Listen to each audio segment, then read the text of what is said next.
Hey, this video is not sponsored, but I want to give a quick shout out. They've got nothing to do with the topic of this video, but go check out dorA.thI.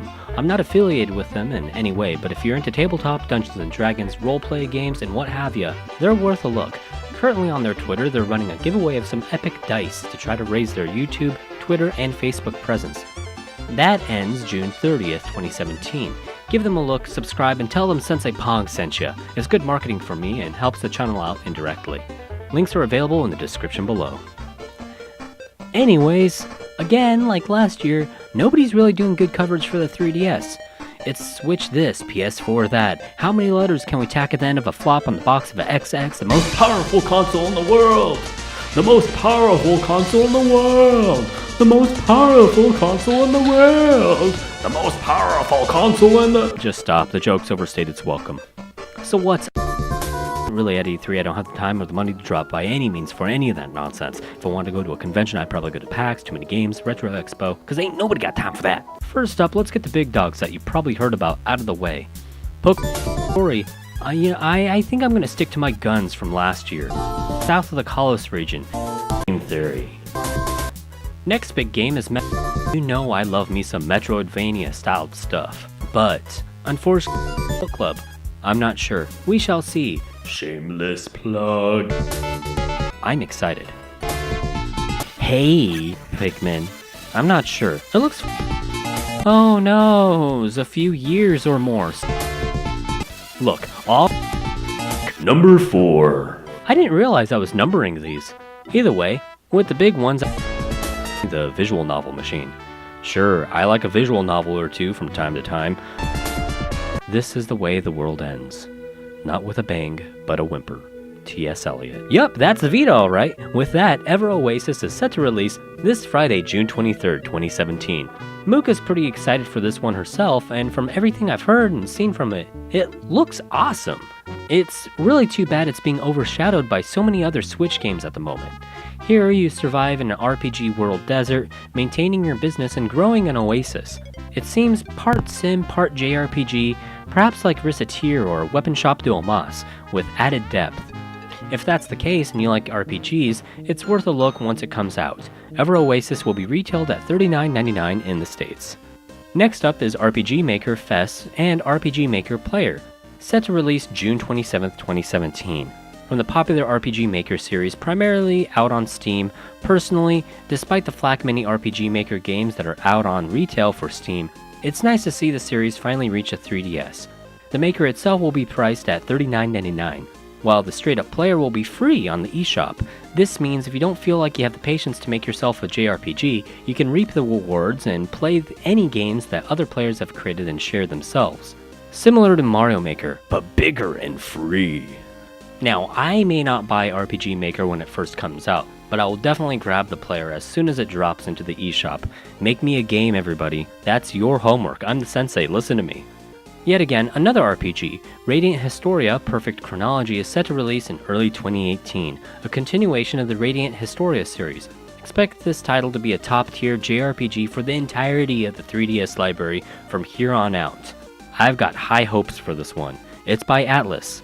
It's bound to be excellent, unless RPGs aren't your thing. Now look forward to Sushi Striker, The Way of Sushido, slated to release in 2018. From everything I've seen, it looks to be a frantic fun puzzler where you eat sushi and throw the empty plates at your opponents in a Kurukuru Sushi themed battle? Sure. It may not be everyone's cup of tea or plate of sushi, but as a puzzle game fanatic, it's piqued my curiosity. Back to JRPGs. Balls. Well, why not catch some yokai in the expansion of last year's Yokai Watch 2, with Yokai Watch 2 Psychic Specters, set to release this fall 2017. No, I still know nothing of the games themselves. Yes, my kids are still into it, but the anime's fun. It's available to watch on Disney XD and Netflix. The games themselves have a pretty solid fan base, so it's probably worth a look if it piques your interest. Next up, another RPG with the title Etrian Odyssey 5 Beyond the Myth, set to release this fall of 2017 in the United States. Originally a Japan-only release, it's nice to see this finally get localized. Still a series I've been wanting to get into forever but haven't. I love roguelikes. I love dungeon crawlers. This game is everything in my wheelhouse. What is wrong with me? You know, if I don't pick up Etrian Odyssey 5 Beyond the Myth later this year, I failed as a gamer, and I'm sorry I've only given shame to my plethora of children. I shame my family. The Etrian Odyssey series as a whole is an underrated bunch, but a must-play if old-school RPGs are your thing. Okay, let's mix things up and step away from RPGs for a second and cover another game I'm super excited for, Culdcept Revolt, set to release August 29th of 2017. Okay, sure, there may be RPG elements, but I'm not entirely sure. I'm not familiar with this series itself, but knows it stems from a series of PlayStation and PSP titles, with at least one entry on the Xbox 360. Player feedback from those have slated the game to be excellent, a masterpiece, so overall past entries have been solid. What it looks like to me is a board game TCG strategy game hybrid with RPG elements. Correct me if I'm wrong. Personally, this sounds pretty epic to me, and thinking about it, I'm quite surprised that more games like this don't populate the 3DS library.